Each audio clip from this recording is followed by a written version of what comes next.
My guest today is my good friend, Mike Olson. He died during a lung transplant and met his donor in heaven. Mike, it's great to have you with us today. Thanks, Randy. I'm really glad to be here.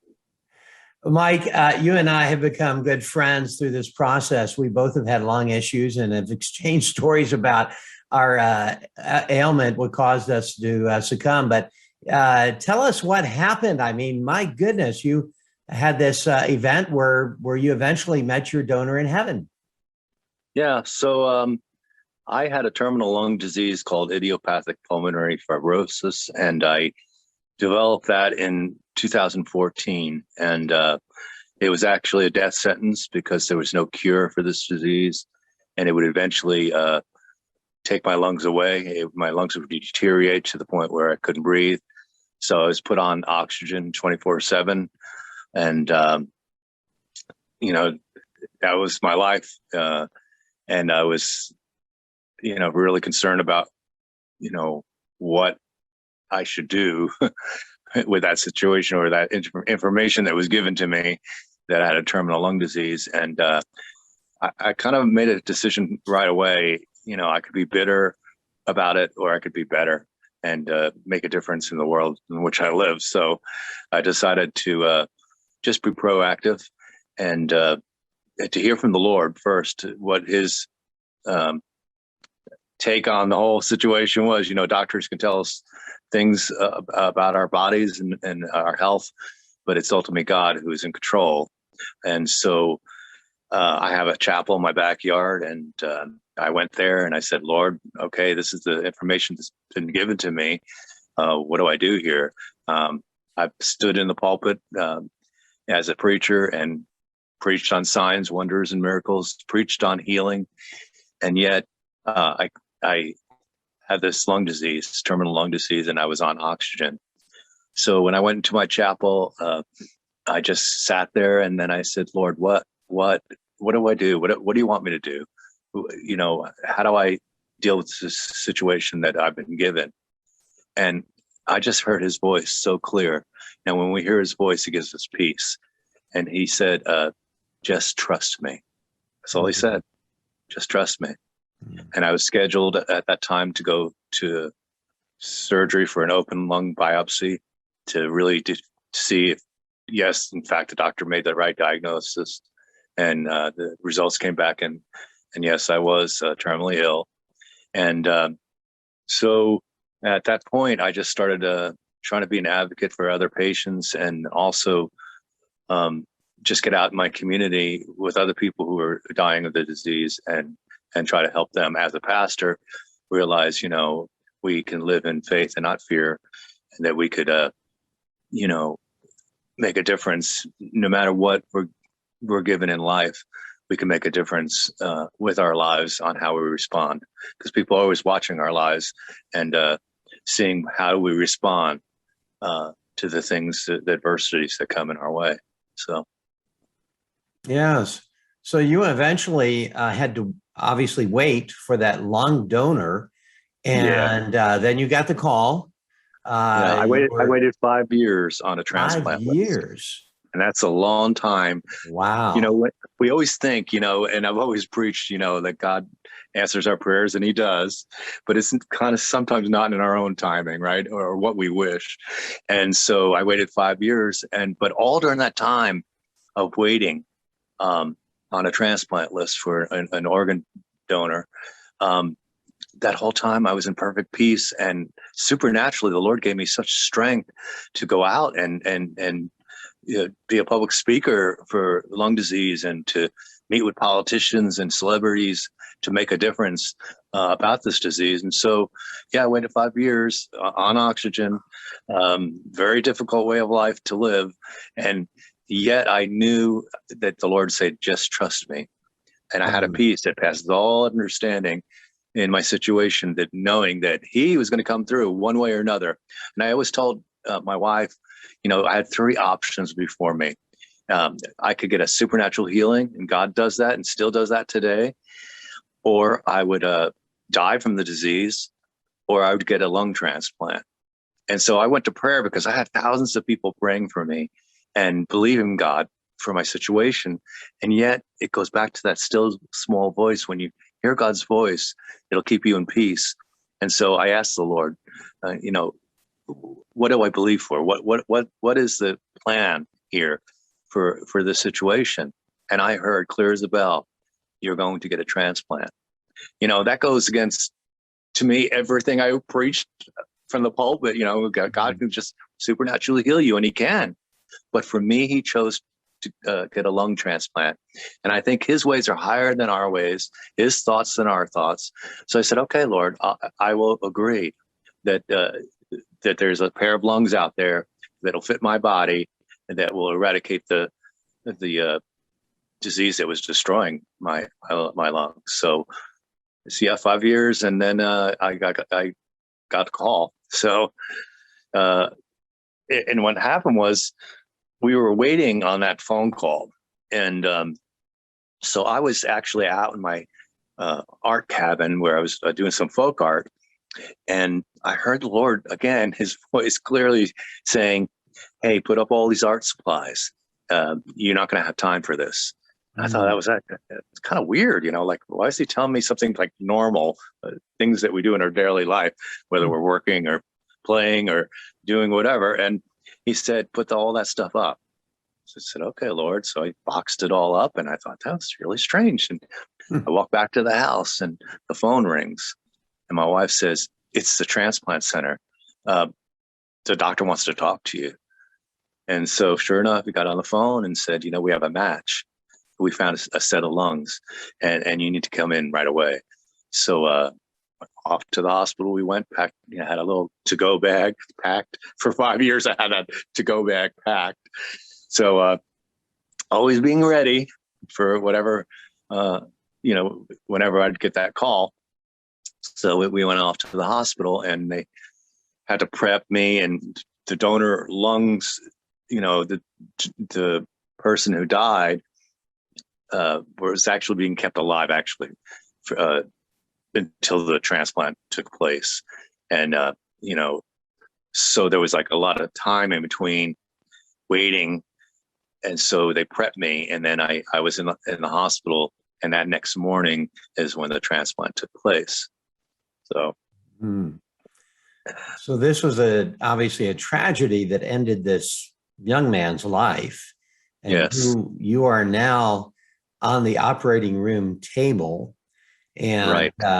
your lungs are removed. And during the procedure, something happened that just absolutely is incredible. And that would be an understatement as to what happened. So take us Yes. Mike, to that place.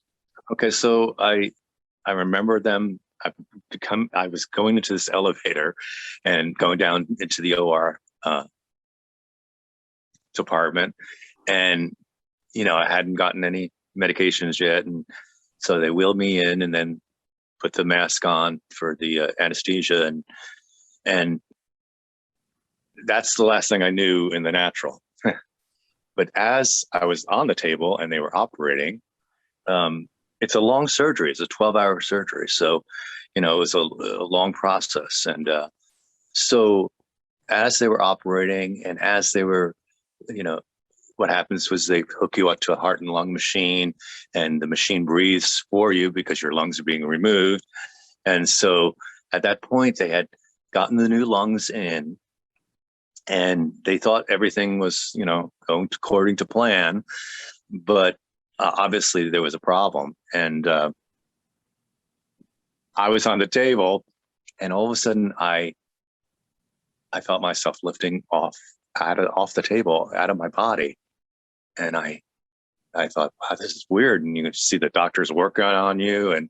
And so anyway, I started coming off the table, levitating off, going up off the operating table. And all of a sudden I see these swirling lights swirling all around me, like rainbow color, just myriads of these lights, swirling.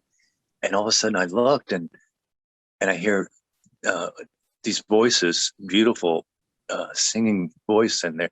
And they started to say, Mike's coming home. And I was like, wow, and I'm such a jokester in my life with people. So to myself, I thought, well, at least I'm going up. you know, I just I thought to myself, I had my sense of humor still, and I was like, at least I'm going up. But right before that happened, though, I hear these negative voices, as I was lifting off the table, and they were saying, "Who do you think you are? You're not going up. Who do you think you are?" And just taunting me. And I realized, oh, I know what that voice is, and that's the voice of the enemy. And so I stopped it right away. I said, in the name of Jesus, shut up. You can't talk to me that way. I'm a child of the living God. And when I took authority over that, those voices silenced. No, there was no more voices speaking at that point. And then the angels were singing, and Mike's coming home. And then there was like an interruption in that beautiful scene where where I heard the Lord say, "No, he's just here for a visit." And all of a sudden, I was like, whoosh, up into heaven. There was like bright white light as far as the eye can see, and I was like, "Oh my goodness!" I mean, like, I am dead. I mean, I am. This was unexpected. I went in for a double lung transplant, and here I am in heaven. And the first thought that came to my mind when I was there, well, it was like a life review. And I couldn't think of anything I did bad, because that's one thing I was worried about, even as a Christian, even as a pastor, right? I was like, we screw up. We're humans. We don't have it all together all the time. And so I'm standing there in heaven, and I get this like epiphany that comes over me. Like, it's like I didn't know this, right? So I get this epiphany. It's all Jesus. And I actually could feel every molecule, every substance that was in heaven. It was like pulsating Jesus. And it was like, oh my goodness, I couldn't remember any of my sins. Like a blackboard had erased everything I've ever done wrong. And I realized I was in total bliss, total peace. It's just standing there. And it was like I was bathed in light from the top of my head to the soles of my feet. And I looked at myself, and I was just full of light. And I was like standing there going, wow. And then all of a sudden I thought, wait a second, someone died so that I can receive these new lungs. I just thought about my donor, and I thought, wow, he really, well, I was just thinking, they died so I can live. I'm so grateful. So I just kind of, I thought I shouted it out, but in heaven, it's not like you talk. It's almost like your whole spirit being talks. And I just said, I want to thank my donor. As soon as I said that, it was like I felt a presence behind me, and I looked behind me, and there was Jesus and the donor standing there. And I looked, and the donor, it was really interesting because I was trying to take it all in. And the donor was like, he had his head down, not in shame, but what I perceived is he was like, this isn't about me, please. I signed my organ donor card because I wanted someone else to live, to use my organs to be able to continue life. And so the focus was really Jesus. And so all of a sudden I felt Jesus put his hand on my left shoulder, and he said, Mike, these are your new lungs. Receive them. And I said, yes, Lord. And as soon as I agreed with heaven, as soon as I agreed with the word of the Lord to me, it was like, whoosh, I was back into my body. I was back in the OR. And what's interesting about this was that my wife was home during the surgery. And what happened was that how I died was the doctor took the clamp off too early, and I bled out. And so that's what caused the death. When I read my doctor report months later, it was right there. Patient died, needed to be resuscitated. And so I read it right there from the doctor's notes. He bled out profusely. And so that's why I died on the table. But, it's interesting because my wife was home at the same time because they were going to call her midway and then after the surgery was over. And anyway, she was home and I had a bunch of oxygen tanks that I used, daily. And we had them stored on the front porch. And all of a sudden, one of the oxygen tanks falls down, boing. And my wife wakes up. She calls the transplant center. Mike, oh, he's in surgery for transplant. So at that time she had called and they said one lung in, so God was even telling her step by step everything I was going through. Wow. So anyway, she found out. She went to the hospital after that, and the transplant was successful in the way I did get a set of new lungs. And she asked the doctor, so what are all these machines he's hooked up to? What is going on? And they said he died. Mike died. We had to bring him back. It was, pretty violent, and try to get him to come back to life. And he's hooked up to heart and lung machine, and he's in a coma right now. So I was in a coma for 10 days. Interesting though, God knows every detail, right? So while I was in the coma, the day I died on the table, I had a friend lived across town, and he got woken up with an audible voice in his bedroom because he had been praying for me. And the voice said, Mike's with me. Well, he was devastated. He was like, what do you mean, Lord, Mike's with you? Well, he didn't know what to say. And he didn't want to call my wife and say, your husband died. So he kept it to himself. And then a few days later, when I was hooked up to the heart and lung machine, because all my saturation levels were down, everything, I was not breathing on my own. The machine was doing it for me. And so he gets woken up again, my friend Jonathan, and this time the audible voice of God in his bedroom said, he's back and he's going to be okay. So then he calls my wife on the phone and says, this is what happened. I don't understand it. I don't know why I get messages from God for Mike, but this is what happened. So interesting. I'm in a coma. I can't tell my wife, hey, I went to heaven. I met my donor. So she's sitting there at home and I'm in a coma, and she's sitting on the couch talking to her sister because they were doing some cleaning and preparation for me to come home. And all of a sudden, my wife just sits there and goes, oh my goodness. And her sister Kay says, what? She goes, something came over me. Mike went to heaven and got to thank his donor. She says, I don't even know how I know that. And so her sister said, so she just knew that the Lord had told her that you were going to meet your donor in heaven. And so she's like, I can't wait till he gets out of this coma so I can ask him if that happened. So I have a friend, Jeff, who's a doubting Thomas, and he goes, Patty, when you go to the hospital, I want to go with you. So they come into the ICU, and it was 10 days later. They had a trouble extubating the tube out of my throat because it was in there so long. So that day they were going to take the tube out finally, and I was going to breathe on my own. And so Jeff comes bounding into the ICU. He goes, I'm going to go in there first, Patty.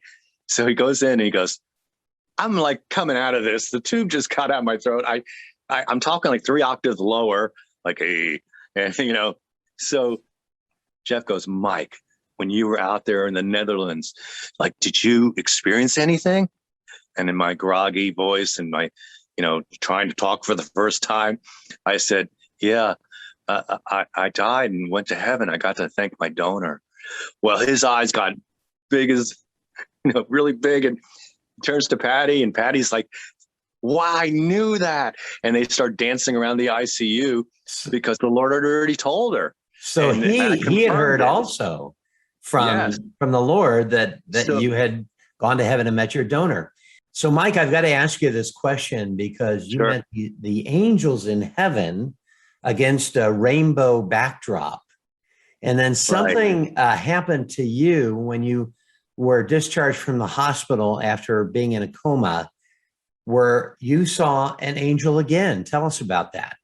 Yeah. So I was wondering, when I saw those swirling rainbow lights, angels swirling all around me when I was coming off the operating table when I died.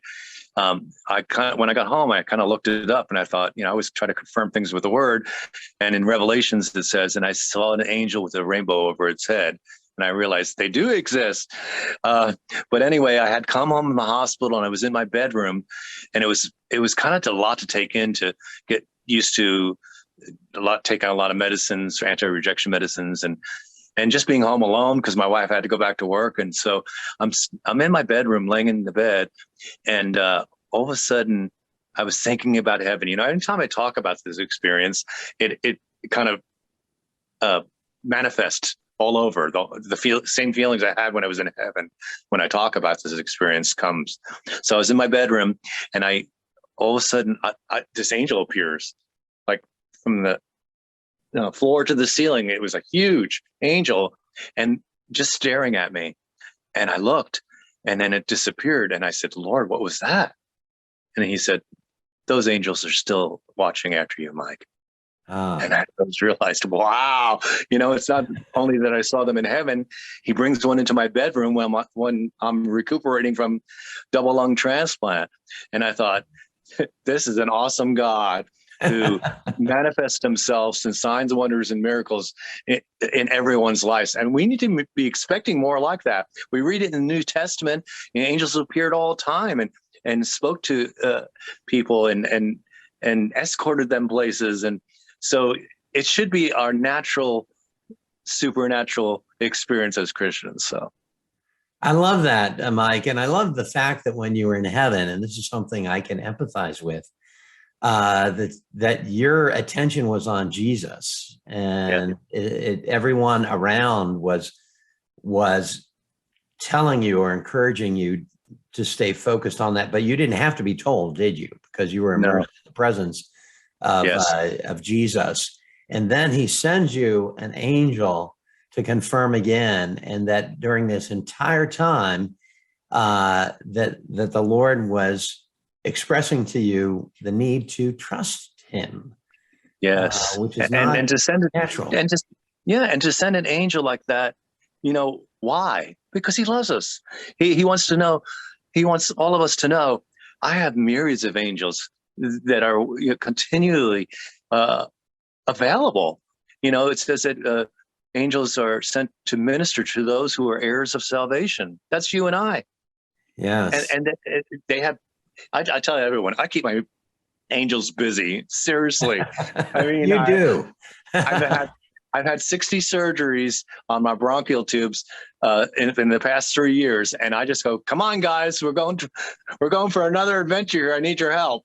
And I really rely on the heavenly messengers that God sends to guide the surgeon's hands to make sure I get the proper medicine, that things don't go awry, and so God says, "Call upon me, and I'll answer you." Were you that way before you had your encounter in heaven, Mike? Were you this trusting that you could go through 63 surgeries and say, let's go angels, Yeah. Well, I kind of was a wild worshiper, and it was really interesting because my last pastorate, I was an Anglican priest. Can you imagine wearing robes, had a collar on, and they called me the dancing priest, so you were a charismatic Anglican I was charismatic Anglican church. I'm a married priest. And yes, people you were an oxymoron, as they say. Yeah. And people would walk in and say, they were expecting, liturgy, but we would be raising our hands, we'd be worshiping the Lord, we'd be dancing before the Lord. And I just always had that freedom in my life. And ever since the Lord touched me and saved me and filled me with the Spirit, it's always been that way. But it's been a more deeper way after my experience in heaven. I can't describe it, but it's just like I tell everybody, I'm just chill, like it doesn't matter. Wow. What happens, people are all focused on what's going on in the world right now. And it's like, you know what, if you would know how powerful your God is and how wonderful Jesus is and how much he wants to incorporate heaven into your life. Just see what he has. Wowza, wowza.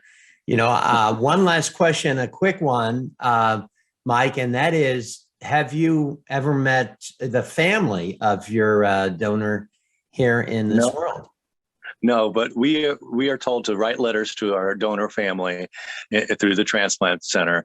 And so I have written, and they have received the letter that I just basically told them I'm grateful. But I was not able to share that I had died and met their loved one. So it's my prayer that someday soon I would be able to meet the donor family. Wow. And encourage them to say, hey, your loved one was in heaven. And what they did as a gift to me, I'm alive because of that. You met your donor in heaven. Yeah. And that just is an incredible revelation. As we wrap this up, Mike, when you came away from this experience now, and obviously you have some lung issues going on currently, and you look back on this, what do you think the Lord was telling you in terms of your experience in meeting your lung donor that you might want to communicate to our audience? Well, I think I reiterated earlier, is that God knows every detail of our life, every situation that's going to come into our life. It's already mapped out. He knows what's going to happen. He knows the circumstances we're going to face. And isn't it just like God to speak to other people into our lives to confirm what we've experienced, because he's a loving God. And he wants you to know it's going to be okay. What you're going through you're going to be okay. You're going to come out the other side. And that's what I learned, even when I was in heaven for that brief time. I learned, when I was standing there waiting and collecting my thoughts, is that we worry about way too many things here on the earth, whether it's our finances or spouses, or anything. And in the light of eternity, this is such a short little visit here. It may seem like long. It may seem long if you're suffering or in pain, but God knows all about it, and he sends his angels.